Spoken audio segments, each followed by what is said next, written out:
नमस्कार सम्पूर्णमा। आज म तपाईहरूलाई तराईको विशेष परिकार बगिया बनाएर देखाउँदैछु। बगिया तराईको विशेष परिकार मात्र नभई यो धार्मिक पक्षसँग पनि जोडिएको छ। चामलको पिठोलाई पानी राखेर मुसिन्छ। मुसेको पिठोलाई आकार दिइन्छ। यसरी दिएको आकारलाई बगिया भनिन्छ।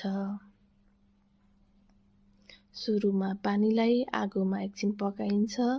बनाएको बगियालाई त्यही उमालेको पानीमा राखिन्छ। बगिया राखिसकेपछि 2 देखि 3 मिनेटमा बगिया तयार हुन्छ। यसरी तयार भएको बगिया खानको लागि तयार भयो। बगिया स्वास्थ्यको लागि असाध्यै राम्रो मानिन्छ। यसमा चिल्लो, पिरो, अमिलो केही पनि हुँदैन। ग्यास्ट्रिक भएको मान्छेले पनि बगिया राम्रैसँग खान सकिन्छ। बच्चाहरूले पनि बगिया अत्यन्तै मन पराएर खाने गर्दछन्।